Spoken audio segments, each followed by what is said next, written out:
poquito el tema del que os vengo a hablar hoy, ¿vale? Es un tema que me he preparado con la intención de que podéis descubrir música que a lo mejor no escuchéis del todo, o que escuchéis otros estilos y no conocéis este disco, y quiero descubriros pues un disco, ¿vale?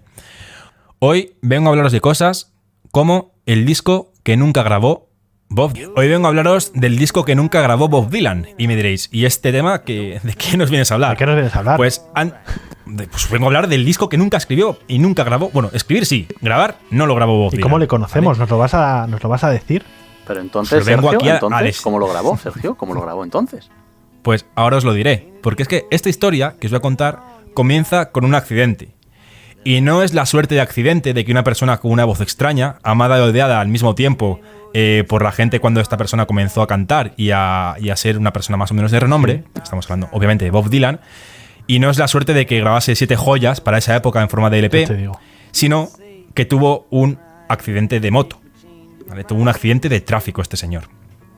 La carrera de Bob Dylan parecía no tener frenos. Podemos hacer una analogía con su moto. Bien tirado. Jaja, Matías Prats, bien tirado. Hasta que el día 29 de julio de 1966, Bob Dylan se despertó, se hizo una buena taza de café, se puso su chupa de cuero, arrancó su moto y se fue a dar una vuelta por los alrededores de Woodstock. Con tan mala suerte de que a mitad del camino tuvo un grave accidente. Un muy, muy grave accidente. Por palabras de Bob Dylan, una vez que se recuperó, y una nota de prensa que lanzó, nos contaba lo siguiente. A ver. La rueda de atrás se bloqueó, creo. Perdí el control y me fui dando bandazos de un lado a otro. Lo siguiente que recuerdo es que me encontraba en un lugar del que nunca había oído hablar. Middletown, creo. Con la cara llena de cortes y con el cuello roto. Vi pasar ante mí toda mi vida. Tuvo un accidente bastante aparatoso que le alejó de los escenarios durante varios años. Es más, el resultado de este accidente fueron concretamente varias vértebras rotas, por eso decía lo del cuello roto. Se tronchó el cuello. Se tronchó el cuello a la altura de las cervicales. Sí, por varias partes. Contusiones a tutiplén, collarín por un tiempo, poner freno a su desenfrenada carrera y a su desenfrenada vida, otra vez la analogía, y un total de más de 100 canciones grabadas y compuestas. Ante este accidente, Bob Dylan estaba un poquito hasta las narices, pues un poco de la vida pública, de salir en la prensa, de los paparazzis y de estar un poco en el ojo del huracán. Es que eso tiene que ser chungo. Imaginaos ser famoso a ese nivel. Y siempre se dice, pero tío, que no puedes irte ni al cine, ni a tomar algo. O sea, y encima con la... y ahora. Bueno, ya. Famosos. Es como vivir con el COVID siempre. Y encima ser portador del COVID. Pues además de esto, que encima a Bob Dylan le daban muchos palos en la prensa. O sea, que le daban muchos o sea, te haces palos. famoso y encima te dan palos. Bueno, es la otra cara. Es verdad que Bob Dylan, cuando comenzó a cantar, cantaba de aquella manera. Hay grabaciones incluso que están un poco desafinadas de tono, algún gallito. Pero también le dio un toque personal y fue un poco como se forjó como cantautor, ¿no? Es un poco esta canción de autor, un hombre solo con su guitarra, ¿vale? Aunque luego fue evolucionando con la banda, pero bueno. Para mí tiene más mérito que lo de hoy. Que va todo modulado y... Eso es, y está ahí, que es Bob Dylan, coño, que es una leyenda. Es una leyenda viva. Ig Nobel. Ig Nobel, no. El premio Nobel de literatura, ¿no? Era. Sí. Pues ante este accidente Bob Dylan vio una oportunidad. Vio una oportunidad para salir un poco del ojo del huracán, para recluirse un poco y dedicarse a lo que de verdad le gustaba, que era la composición musical, ¿vale? Necesitaba entrar en stand-by, básicamente. Y se dedicó a hacer un retiro espiritual musical, por así decirlo, en Woodstock, ¿vale? Para que lo sepáis. Para esto, comenzó a vivir junto con los miembros de una banda llamada The Hawks, que también pasó a llamarse como The Band. Fue una banda que colaboró mucho con Bob Dylan durante ese tiempo, ayudándole a componer, ayudándole a grabar y a trabajar junto a ellos. Para esto, empezaron a vivir incluso juntos. Bob Dylan tenía una casita de un color rosa, muy peculiar, muy cerquita de Woodstock, la cual fue llamada, y es súper famosa si os gusta Bob Dylan, se llama Big Pink. Y esta alianza musical se dedicó a tocar y grabar canciones, como lo harían un grupo de colegas cuando comienzan con su primera banda. Qué guay. Pues quedar, pues, en vez de que, como cuando quedamos Robert y yo, pues con nuestros colegas a tocar y a grabar, pues mola, pero imagínate que encima vivís juntos y solo os dedicáis a eso, ¿vale? Oye, y una duda que me acaba de saltar. Vamos, si lo vas a contar luego, me lo dices. Me suena a mí que hay un festival súper famoso en Woodstock. Claro. Sí, hay un festival súper famoso en Woodstock, sí. ¿Tiene algo que ver con esto? ¿O creo que con que allí estuviera Bob Dylan o no lo sabemos? O... Se celebra en Woodstock, pero, ese festival. Sí, eso seguro. Pero Woodstock se celebraba mucho antes de Bob Dylan, ¿no? Claro. Sí, se celebraba antes. El Woodstock es de los años 60, es de Janis Joplin y todo esto que estamos hablando es 1966. ¿vale? Bueno, pues más pero o sí menos. que por ahí, Sí. cuando empezó a tocar Jimi Hendrix en Woodstock, en la típica grabación. Vale, pero sí, vale, por esa época era, ¿vale? Cuando empezó a hacerse famoso. Los hippies. Entonces, pues bueno, pues durante estos años que estuvo Bob Dylan fuera de escena, pues se dedicó a grabar y a componer con esta banda, que es, si la queréis, la podéis buscar, se llama The Hawks, y empezaron a grabar pues un montón de canciones a chorrillo, ¿vale? ¿Cómo se escribe? ¿The Hawks? The Hawks, Hawks, como el pájaro. The Hawks. Vale, solo que cuando trabajaba con Bob Dylan le llamaban The Band, porque era como la banda de Bob Dylan, ¿vale? Uh-huh. Antes Bob Dylan siempre había tenido un corte muy cantautor, él solo con la guitarra, y aquí empezó a meter un rollo más eléctrico, con batería, bajo, guitarras, etcétera, ¿vale? Y él como pieza fundamental como es costumbre, pues del grupo, ¿vale? Uno de los miembros de The Hawks contaba así como era la rutina del día a día en Big Pink, en la casa de Woodstock de Bob Dylan. Bob venía cada mañana, después de dejar a los niños, preparaba una gran jarra de café, llevaba unos cigarrillos y se sentaba en la sala donde se ponía a escribir canciones. Hacia el mediodía nos despertaba. No se levantaba muy pronto. No. Preparaba otra jarra de café, liaba algunos cigarrillos más y nos íbamos al sótano a tocar aquellas canciones que habían compuesto. Pues para meterle arreglos, música, Sí. lo típico. Tú cuando empiezas a hacer una canción, en el caso, por ejemplo, de Bob Dylan, pues empezaba con una idea, unas letras, a las cuales se iba metiendo unos acordes básicos con su guitarra acústica, ¿vale? Luego esto se lo presentaba a la banda, bajaban al sótano y empezaban sobre esos acordes básicos y sobre el ritmo de la melodía de la voz, empezaban a hacer lo que era ya la estructura de la canción. Metían la batería, en función de la batería y los bombos metían el bajo, y luego ya metían lo que era pues las guitarras, adornos, arreglos, etc. ¿vale? Uh-huh, y cuando esto ya lo tenían más o menos todo establecido, pues grababan una maqueta. This will be take 400. Rolling. A The Band, y para que escuchéis un poquito el rollito que seguía esta banda, y un poquito el rollito que luego fueron impregnando un poquito a las canciones de Bob Dylan. Pero muchas de estas grabaciones y estas canciones fueron grabadas y fueron editadas en un casete o en un disco no oficial, ¿vale? Fue el primer disco no oficial de la historia, llamado Great White Wonder. Este disco era una maqueta que tenían ellos, los que la habían grabado, y la reglaban pues entre amigos, familiares, conocidos. Y fue un disco que se empezó a regrabar, y se hizo una copia pirata muy muy famosa en la época, el Great White Wonder. Y hubo que esperar varios años, concretamente hasta 1975, ya cuando Bob Dylan regresó a los escenarios en una de sus giras, cuando se acordó publicar el disco The Basement Tapes, las cintas o las grabaciones del sótano, con una recopilación de estas 100 canciones. 100 canciones, madre mía. 100, ¿eh? No, era una recopilación de 100, o sea, eran 100 canciones, pero se cogieron las mejores de esas y se grabó este disco, ¿vale? Se editó este disco, se masterizó y se sacó a la venta de una manera oficial, que era un poco como la versión oficial del Great White Wonder, del que os he hablado antes. Vale, comprendo. Pero esta no es la historia que os vengo a contar. ¿No? Esto ha sido una pequeña entradilla. Y ahora es cuando hablo del Tetris. ¿Vale? y ahora es cuando empieza a hablar del Tetris. No. La historia que os quiero contar es otra muy diferente. Va ligada a esta, pero ya nos ha quedado claro como lo que le pasó a Bob Dylan, ¿vale? Sí. Y cómo estuvo trabajando durante varios años en una serie de grabaciones. Pero varios y años composiciones. entonces haciendo esto, o sea, pero porque se quedó tullido. Estuvo fuera de escena. Retiro. Estuvo fuera de escena desde el año 66 hasta el año 74, creo, 73 aproximadamente. Mucho, tío. ¿Vale? Mucha gente decía, esto es importante aclararlo, hay mucha leyenda de que decía de que Bob Dylan tenía problemas con las drogas y que durante este tiempo estuvo en desintoxicación y un poco recuperándose de sus problemas con las adicciones. Otra gente dijo que simplemente quería pasar de la vida pública y directamente se inventó el accidente para que no le tocasen las narices. Si el troncho le cuello contra el grifo de la ducha. Todo esto ha sido desmentido tanto por sus familiares, como por sus amigos, como por médicos, etcétera. O sea, que en verdad tuvo un accidente, estuvo ingresado durante...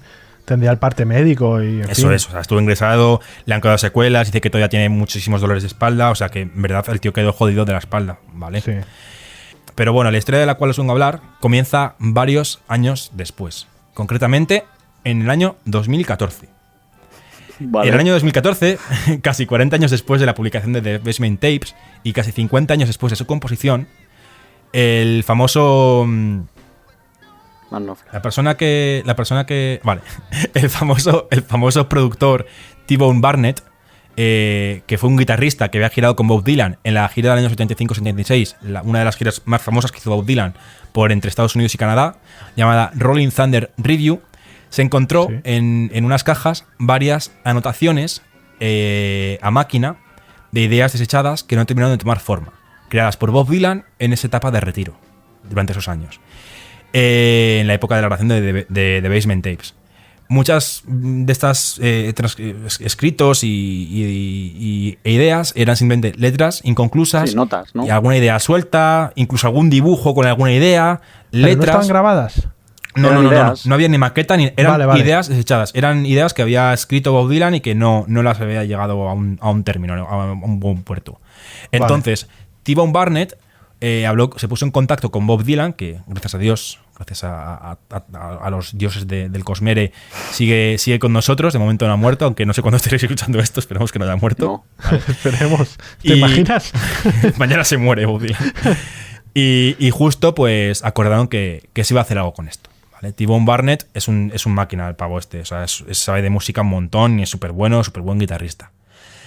Entonces, pues cogió estas ideas y decidió reunir ese mismo año, en el año 2014, a un grupo de músicos de renombre para, partiendo de esos escritos, pues maquinar y componer y grabar y producir y sacar a la venta un disco que vender con estas ideas. ¿Vale? El disco se llamó Lost on the River, The New Basement Tapes.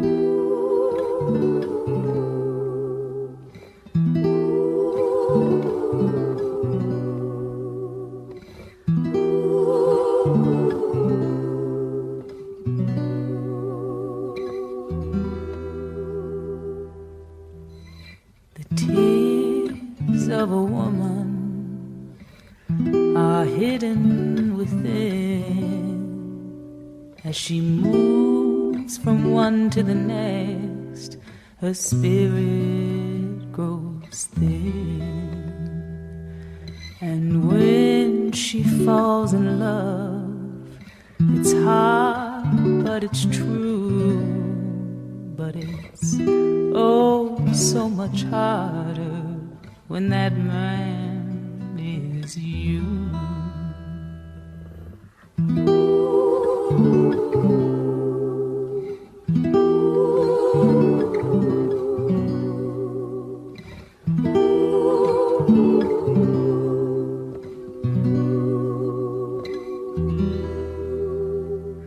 I got lost on the river.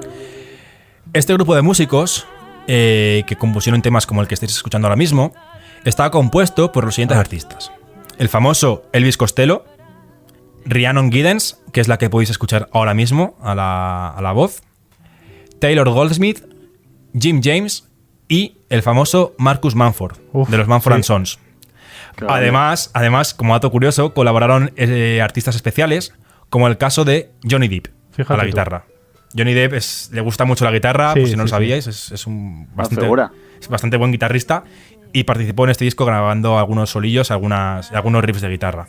O sea que entonces, de las ideas que tenía Bob Dylan, pero que no llegó a grabar ningún tipo de sonido, de esas ideas crearon un disco y le dieron forma a lo que estamos escuchando ahora, a partir de las ideas solo. Eso es, ideas y letras. Había estrofas que no se metieron en ningún sitio ni se utilizaron. Entonces T-Bone Barnett lo que hizo fue coger estos manuscritos y tras conformar la banda les reunió y les dijo: mira, tengo esto aquí y quiero que hagamos este disco, este proyecto.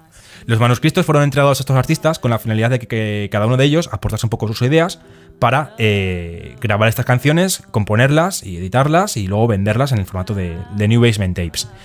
Lo bueno de esto es que es muy fácil caer en la tentación de homenajear a Bob Dylan copiando un poco su estilo y copiando un poco su voz, sus melodías, ¿vale? Pero es que lo que ocurrió con esto fue completamente diferente. Lo que hizo cada persona fue coger las canciones y componerlas a su manera, ¿vale? Por ejemplo, Marcus Mumford cogió la canción, Lost on the River y la hizo a su manera. Y Rhiannon Giddens cogió Lost in the River y lo hizo a su manera. Bueno, pues así con todas, ¿vale? Y luego de todas estas grabaciones, pues salió, pues las mejores tomas, pues se utilizaron para crear este disco. O sea que por suerte no hubo ningún tipo de batalla de egos. Qué raro, que no lo hubiera, porque viendo el perfil de la gente que cogieron, eran todos... Que cuando... Pero algo así como que se las cedió. No, o sea, pidieron permiso a Bob Dylan para que utilizasen estas letras para hacer un proyecto en su nombre, en su honor y como homenajeándole. Pero es decir, o sea, Bob Dylan no formaba parte del proyecto musical en sí. En ningún momento. Pero no se lucraba de ello. Bueno, a lo mejor sí. Creo que no. Creo que a lo mejor se iba unos royalties, pero el trabajo de producción fue de T-Bone Barnett. Lo importante es que él no contribuyó. Él fue un poco como hoy en día, cuando un músico le escribe una canción a otro. Claro, por eso te digo que en cierto sentido cedió todo su pasado y todas esas ideas. Bueno, si no las iba a usar... Eran ideas desechadas que iban a parar 50 años, al fin y al cabo. O sea que... Ya, tío, pues fíjate. Pero bueno, que T-Bone Barnett y Bob Dylan se llevaban muy bien y le dio completamente permiso para hacerlo, ¿vale? O sea, como decíamos que por suerte no hubo batalla de egos y salió un discazo muy, muy, muy chulo, ¿vale? Esto queda patente en que al escuchar el álbum, compuesto por un total de 20 canciones, a veces nos encontramos con canciones repetidas, solo que las vemos desde dos prismas. Vemos la versión de un compositor y de otro compositor. Bueno. Y tienen estrofas iguales de letra, pero tienen riffs diferentes. Uno la salta desde el folk, otro desde el rock, otro desde el country. Y los músicos que utilizaban los distintos integrantes eran distintos, claro. No, eran los mismos. Por ejemplo, llegaba Mumford & Sons y decía, mira, he compuesto Kansas City y esta canción yo la veo de esta manera. Entonces cogían los músicos, que todos tocaban todo, y grababan esa canción. O sea, como todos tocaban todo, pero en función de la visión que uno de ellos tenía. Uno de ellos. Eso es. Qué bueno. Y luego llegaba Elvis Costello y decía, yo esta canción no la llamo Kansas City, la llamo Kansas City no sé qué. Y la grababan a su manera. ¿Vale? Ese era un poquito el rollito, ¿vale? Entonces luego cogían todas las canciones, veían cuáles eran las mejores, canciones repes en el disco, pero de diferentes perspectivas, ¿vale? Y hicieron el disco The New Basement Tapes. Al final, pues el disco fue publicado bajo el nombre Lost in the River, The New Basement Tapes, en el año 2015, aunque la gente para referirse a él suele omitir lo de Lost in the River, ¿vale? Como norma general.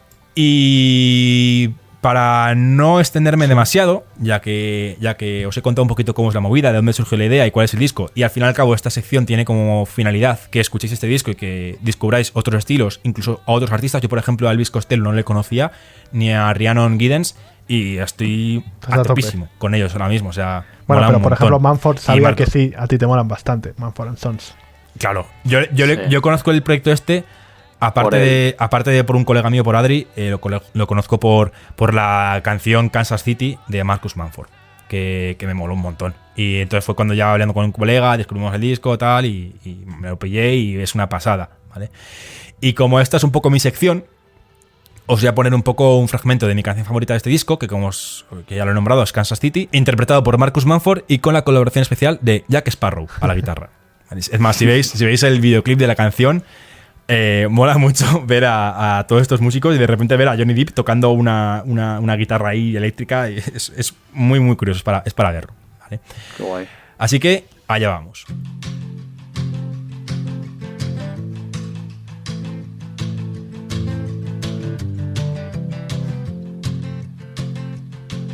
I listen to you time and time again, while you tell me just what's right. And you tell me 1,000 things a day, then sleep somewhere else at night, going back to Kansas City. And I love you, dear, but just how long can I keep singing the same old song? And I love you, dear, but just how. Como podéis ver en la canción, se ve súper bien reflejado que cada uno de los artistas aportó su miquita de arena y su estilo a esas primeras ideas primigenias que había elaborado Bob Dylan, ¿vale? Aquí vemos, si a esto te lo ponen a ti o a quien sea, dices, joder, son los Mumford & Sons. Pero no, efectivamente. Es esta super banda con la colaboración de Johnny Depp, además, y con la voz del del famosísimo e inigualable Marcus Mumford. Then you say you gotta pay for what you break. Going back to Kansas City. And I love you, dear, but just how long? And I keep singing the same old song. And I love you, dear, but just how long? Bueno, pues este ha sido un poquito el tema que os quería traer. Ya os digo que, bueno, quería contaros la historia un poco de Bob Dylan, que creo que era bastante curiosa y que, joder, imaginaos escribir 100 canciones, de las cuales eliges unas cuantas para generar al final 10 años después casi un disco, y que 50 años después de haberlas compuestas, alguien abre una caja, encuentra sus manuscritos a máquina y se cree esta joya de la música, porque es un discazo que es una joya. O sea, tenéis todos los estilos recogidos y la firma de unos artistas de Ahí renombre está, y grandísimos. encima han cogido para hacerlo a unas bestias de la música, tío. He de decir, Monroy, esto hay que decirlo, se tenía que decir y se dijo que tienes muy buen gusto con la música. Hombre, chaval, Sí, por favor. Yo digo que es un disco que yo no conocía y cuando lo escuché flipé. Y gracias a él, os digo, descubrí por ejemplo a Luis Costello, que no lo conocía, y es un fierísima, vamos, un fierísima. ¿Ese es el del pelo largo? No, Elvis Costello es el señor mayor. Un señor mayor vale. con gafas y suele tatuar con gorrito. Es muy majete, es muy Pues, tío, es contemporáneo de Bob Dylan, el Elvis Costello. Es muy curioso que de lo que desechó Bob Dylan hace 40 y pico años salga de ahí algo tan grande como lo que ha surgido ahora. O sea, que imagínate la calidad de la autoexigencia que tenía Bob Dylan en su día para desechar cosas que, que realmente tenían un potencial espectacular. O que simplemente las coges, estás embuclado con un tipo de composición y tal, y crees que no te sirve, pero luego lo coge otra persona, lo da una vuelta desde su perspectiva, se lo lleva a su rollo y ves que te cuadra. ¿Sabes? No, pues es que es eso, que la calidad que tiene que haber ahí para las cosas desechadas. Molaría que hicieran. Joder, qué bien. Hicieron lo que viene siendo un chopper, ¿no? Molaría que hicieran esto actualmente con. O sea, que más artistas se juntaran para hacer colaboraciones y versionar clásicos antiguos. A ver, claro. Sí. Estaría guay que lo hicieran y que no lo hicieran solo cuando muere alguien. La verdad. La lástima de esto es que tenga que pasar. Porque me ha venido a la mente Michael Jackson. También. Y que. A ver, este caso es mucho más especial porque eran canciones que estaban a medio hacer de hace 40, 50 años. Pero, ¿por qué no se juntan, yo qué sé, 4 o 5 artistas de renombre hoy y le pegan una vuelta a alguna canción de Eric Clapton o de. Yo qué sé, tío. Molaría mucho. La verdad es que estaría muy guay. Esto lo hizo también Jobar. Es que soy muy fanboy de los Mumford & Sons, sinceramente, y de Marcus Mumford en concreto. Y tiene unos acústicos, Marcus Mumford, por ejemplo, que versionan también la de Don't Think Twice Is Alright, que hemos visto antes de Bob Dylan. Versiona también alguna de Simon y Garfunkel. Y este tipo de cositas, tío, mola mucho. Mola mucho cuando un artista diferente o varios artistas diferentes se juntan y hacen una. Es que es eso, es que cuando varios artistas diferentes se juntan, lo que sale es algo diferente. Y eso ya casi siempre en este tipo de cosas implica que es bueno. Y te vuelan la mente, porque vas ya con la idea de lo que vas a escuchar algo que ya conoces y de repente ¡pum! Te pega una hostia en la cabeza y dices, hostias, qué guay, ¿cómo han pensado esto? Muy guay.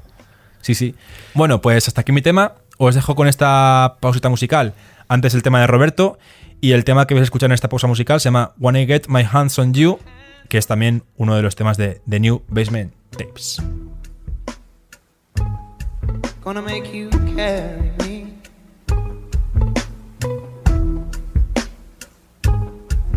When I get my hands on you.